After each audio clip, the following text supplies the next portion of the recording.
Hi, and welcome to another HC Media Group training course, where today I'm going to be teaching you how to build an incentive scheme into your business and to share some top tips with you on how it can be effective. My name is Joe Hamilton, and I'm an award-winning author in business. And by this, I mean I've got a book currently out there on a wonderful Amazon. It's a book about digital marketing, which I'm sure you've probably gathered by now. And it's called Cake. Yes, it's called Cake. Why Cake, I hear you say. And again, I just wanted to play on a fun title. And for me, the book has got all the ingredients rolled into one on how you can be a successful marketeer. And because of that, I called it Cake. But it really is a good read. If you're looking for, or you're looking to find out a little bit more about digital marketing, how to be successful, etc., then please look for it. It's on Amazon, as I say, and it's called Cake. In addition to that, I'm also the managing director of HC Media Group. We're the fastest growing marketing agency in Essex, and we're based in Colchester. The business started in 2018. And since moving into our office in April 19, the business has just gone from strength to strength. And now so much so that we're the fastest growing marketing agency in Essex, which I'm really proud of. Before setting up HC Media Group, I've managed over 200 retail stores, looking after business management. So that's everything from improving the culture within individual stores and within areas and businesses, to motivating and developing teams, moving into looking at HR, so around recruitment and retention. And more importantly, the finance aspect of business. So introducing effective and efficient practices, and again, all to make sure that we've driven the bottom line profitability of those stores and indeed of those businesses. So my specialism is growing business through finance and business management. And I've worked with some household names up and down the country, some of which you may be familiar with. I started many years ago with a wonderful Whitbread Inns, and worked with them for a number of years, and then moved across to working with Thresher. So Thresher were an off-license group back in the 80s, with the biggest off-license chain within the UK. And I started off just as a branch manager in the wonderful Romford. Started off in, as I say, in a small store, 10 staff. It soon became their flagship store, which I'm really proud about, and it was one of the most profitable stores within the business. And because of that, I wanted to share my experience and share my knowledge with some other stores within the group. And because of that, I then became an area manager. And before leaving there, I was a regional manager, so looking after a group of area managers. So really good business to be in. And then decided that perhaps I'd like to be able to share some of my experience and my knowledge with other businesses in the UK, and moved over to the cooperative. And so the cooperative, I'm sure you're all familiar with. I was an area manager with them for a number of years before moving to Well. So Well is a huge organisation, huge pharmacy business with branches up and down the country. I was with Well for 11 years. I was an area manager with them, looking after 25 stores or so in Essex and North London, and all the trials and tribulations that go with managing a successful stores and a successful area within that geography, and probably had about 260 staff. Again, I was hugely successful at this. Before thinking, do you know what, perhaps I'll be able to do some of this for myself. And that's when HC Media Group began.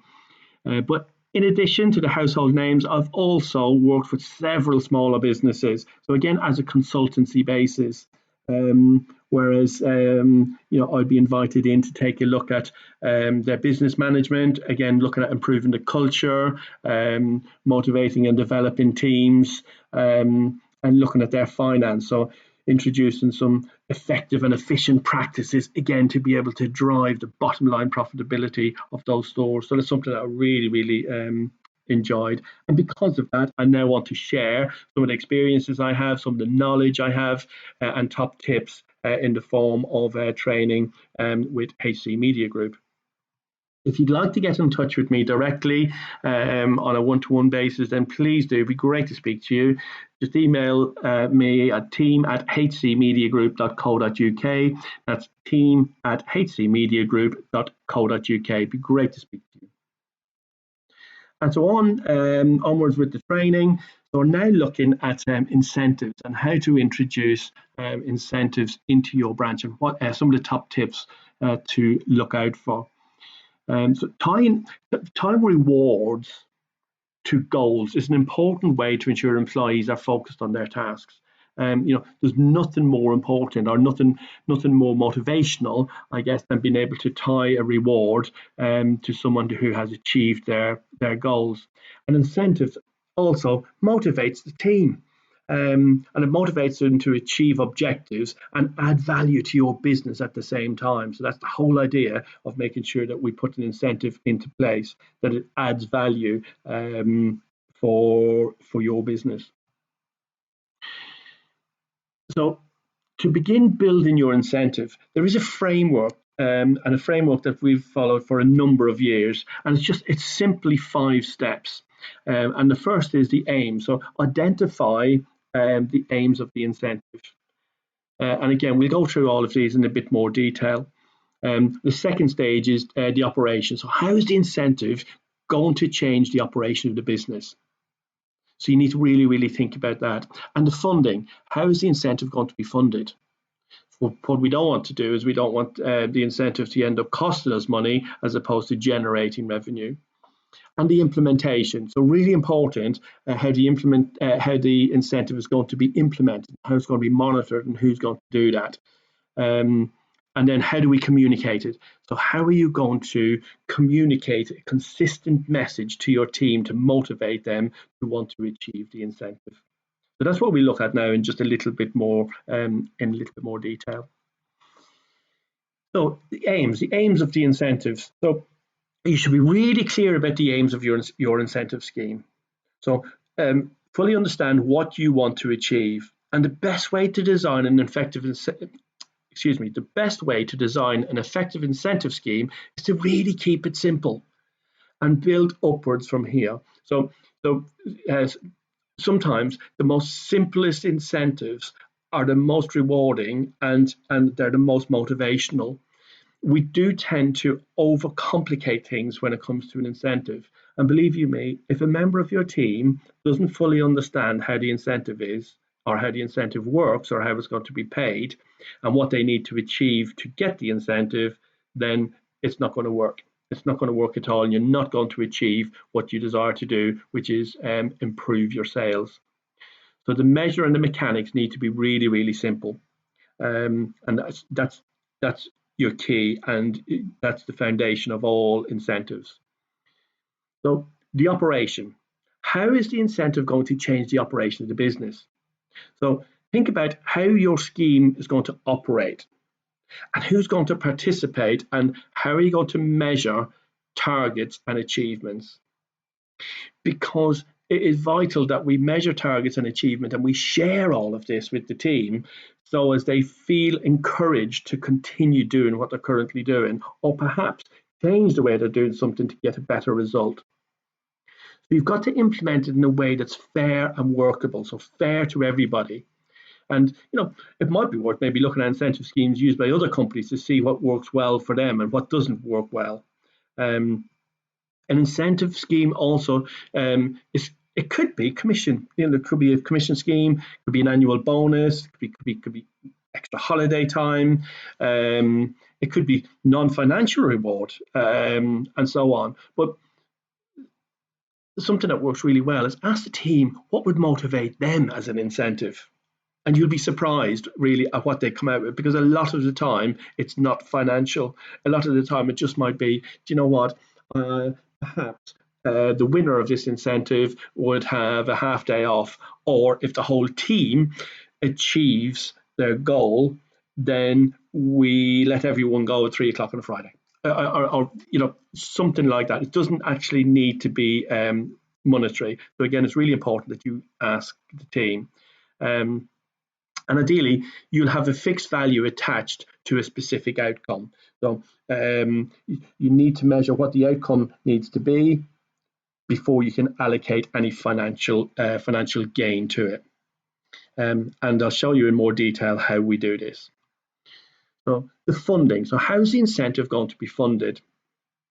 How will your incentive scheme be funded? So where's the money? So if we take it a monetary value, for instance, so where's the money going to come from to be able to fund this incentive? Will it be self-funding? So by that I mean, so we, for instance, we have at HC Media Group, we have an incentive that's self-funding. So what that means is we have a set target, which is 20 grand for argument's sake. Anything over 20 grand, we will share 10% between the whole team on a monthly basis. So that way it's self-funding, because the team they know what the target is, but they want to go the extra mile to bring in additional leads and additional business, because they know they're going to get 10% of that deal. So that's what I mean by is it self-funding, and that's where you ideally want to be. That's what an incentive should be. So it works for the employee, but it also works for the business owner. And as I say, you may want to discuss this with your accountant and determine the best way to factor in and finance any additional costs. But generally speaking, if you keep it simple, like we said in the first slide, it really is quite straightforward. And implementation. So how is this incentive going to be implemented? This is critical, because think about how will you continually monitor the progress? So delegation is good. To delegate or to have a vote within the office as to who's going to keep the incentive updated, because if an individual has to go and find that information, they're more likely to retain it. And it also shows that you have given somebody the authority and empowered somebody with that information to be able to share the progress within that incentive. So delegation, really, really good way to go, rather than you as a business owner having to do it yourself all of the time. And you may want to consider, memos to communicate it out to all of your team. You may want to have some, as we call them, check-in meetings. So we just have a check-in meeting just for 10 minutes. I just want to tell you how we're performing against our incentive. Or indeed, there is some management software out there that you can keep track of any incentive. So it depends on how complicated you want to be and how complicated your business is. But generally speaking, keep it simple. Honestly, guys, the simpler you can keep it, the easier it is to understand, and the more success you will have with it. And so, when will you give the rewards? So this could be in the moment rewards. You could have an incentive that says, the first person to get in a deal that's worth 10 grand will win, £100. So it could be in the moment, or when a goal is achieved, or at the end of the year, month, or even the tax year. So depending on which rewards that you're going to be using. We find that our incentive runs on a quarterly basis, and that works really, really well for us. And again, I'll show you exactly how our incentive works and why it's paid on a quarterly basis as opposed to a monthly basis. So communication. How are you going to consistently communicate this to your team? Really, really important. How are you going to successfully communicate the plan to your employees in the first instance? So to whet the appetite, to get them motivated, and to get them fired up, because you need them all to be on board. So think about what the benefits are, and the overall end result, and what it means to them as far as monetary concerns is. Have a clear understanding yourself, and you're happy with the rewards in order to gain the desired effect of incentivizing them. So it's all very well all very well putting a big monetary value to an incentive, but you've got to make sure that, that it's self-funding, and you're not just chucking money at perhaps a deal that would have come in the first place. So just have a clear understanding. More importantly, you're happy with the rewards, but to communicate it. To communicate it with your team, to fire them up. So as everybody is motivated to achieve, then you will have huge success. And just I'll just tell you a little bit about what we do as an incentive. So we currently run a quarterly incentive, and it's based on sales. But the target is broken down on a monthly basis. And it's like everything else, isn't it? You can eat an elephant if it's broken into small enough chunks.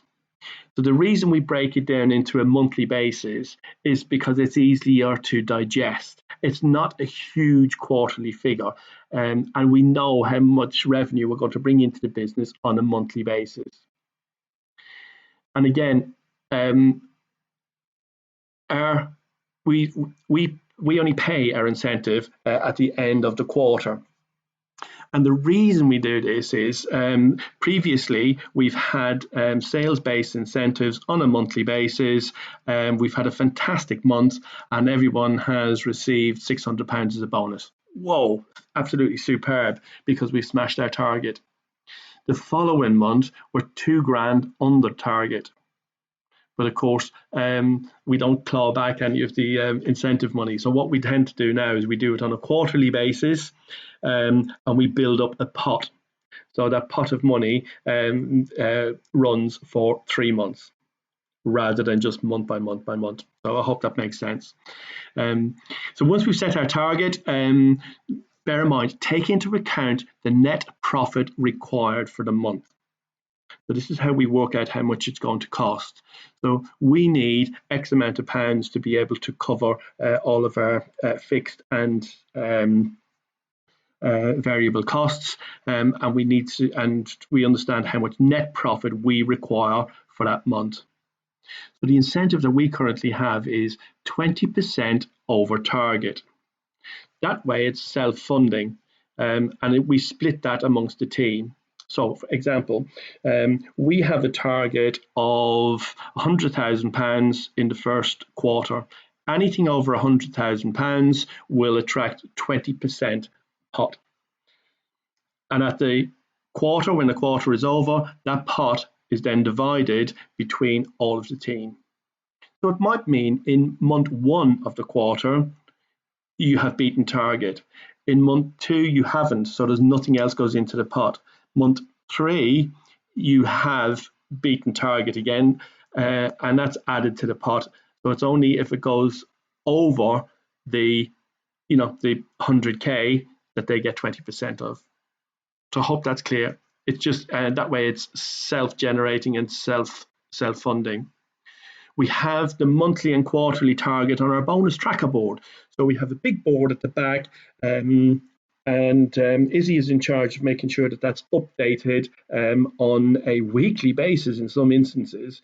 And she has 5 minutes at our meeting on a Monday, on a Monday morning, just to inform everybody how close we are to achieving budget or target for that month, and how much we need to do.